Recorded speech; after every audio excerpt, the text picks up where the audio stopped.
10 interesting facts about everyday life in the Roman Empire. Hello. In this video we'll dive into the everyday lives of people in the Roman Empire. Not the great battles or emperors, but how ordinary Romans lived day to day. What they ate, how they dressed, how they bathed, how they kept their homes, what entertained them, and all the little details that are often overlooked. I've prepared 10 fascinating facts that show just how complex, and at the same time, inventive, Roman daily life really was. Each fact is a short story on its own, and if you're interested, I can provide sources for each one separately so you will know exactly where the information comes from. For now, let's begin. Fact 1. Insulae, apartment complexes, and the risks of living there. In the large cities of the Roman Empire, many people didn't live in single-family houses, but in multi-story buildings called insulae singular.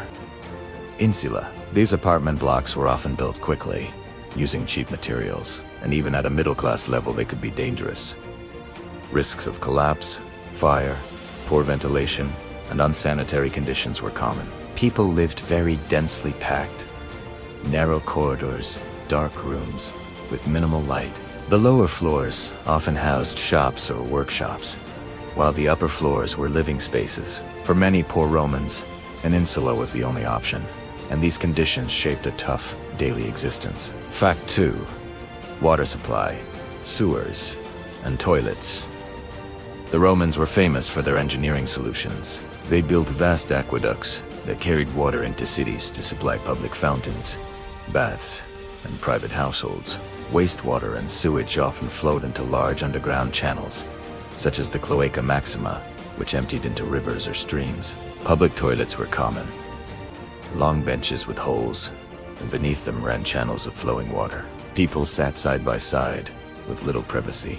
Interestingly, some sources mention the use of a sponge on a stick dipped in vinegar or salty water as a form of hygiene after defecation. While the infrastructure was advanced for its time, it couldn't fully protect against disease. Stagnant water, bacteria, and parasites remained constant threats. Fact 3. Public baths as social centers, bath complexes. Thermae were not just places to wash. They were enormous public facilities with pools, gyms, restrooms, sometimes even libraries and gardens. Smaller private baths were called balnea, while large imperial complexes could serve thousands of people at once. In 354 CE, Rome recorded 952 baths of various sizes. Visiting the baths was affordable, and sometimes even free for citizens during festivals or thanks to the generosity of emperors and wealthy people. In the baths, people not only cleaned themselves, but also socialized, discussed politics, and made business deals. They were true social hubs of Roman urban life. Fact 4. Food, diet, and banquet culture. The diet of most Romans was simple: grains, legumes, vegetables, and occasionally a bit of meat or fish. In wealthy households, however, banquets were displays of status, featuring many courses, exotic spices and delicacies brought from afar. Some sources even note that guests would bring large napkins to take leftovers home, essentially the Roman version of a doggy bag. Romans almost always diluted their wine with water. Drinking strong, undiluted wine was considered barbaric and improper.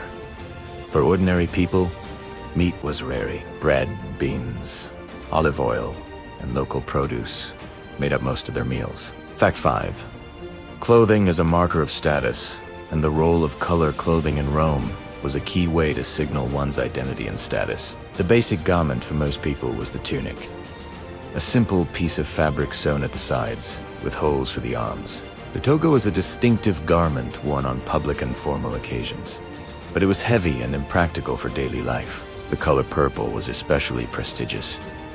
Dyeing fabrics in this color was expensive, so purple became a symbol of high rank and power. Different types of togas existed, with purple stripes for magistrates or other variations depending on official role. Fact 6. Entertainment and leisure. Gladiators, theaters, and circuses. Romans loved spectacles. Gladiatorial games, animal hunts, theaters, and chariot races drew enormous crowds. The Circus Maximus was one of the most famous arenas for chariot racing, capable of holding hundreds of thousands of spectators. Gladiators didn't always fight to the death. Some became celebrities, gaining fame and wealth. Other forms of leisure included temple festivals, street performances, music, theater, and board games. Fact 7. Graffiti. Ancient voices on the walls in Pompeii, Herculaneum, and other cities. Archaeologists have uncovered walls filled with graffiti. Love notes, jokes, insults, and political slogans. These writings offer a glimpse into the minds of ordinary Romans. Their humor, desires, and frustrations. Some graffiti were advertisements, some were insults, and others carried political messages. Fact 8. Children, education, and upbringing. Roman children typically began schooling around the age of 7. Education included reading, writing, arithmetic, often with an abacus, and for wealthier families, grammar and rhetoric. School days were long, from sunrise to sunset, with no weekends off, only breaks on festivals. Discipline was strict, punishments common, and wealthier families often hired private tutors to oversee their children's education. Fact 9. Social support. The Alimenta program.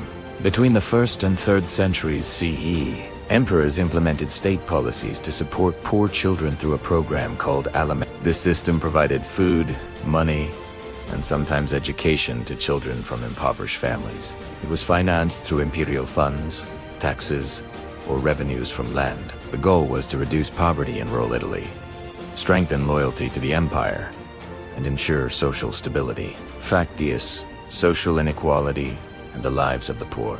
Life for Rome's poor was extremely difficult. Some lived in cellars or in tabernae shops or workshops, beneath amphitheaters and circuses if they couldn't afford proper housing.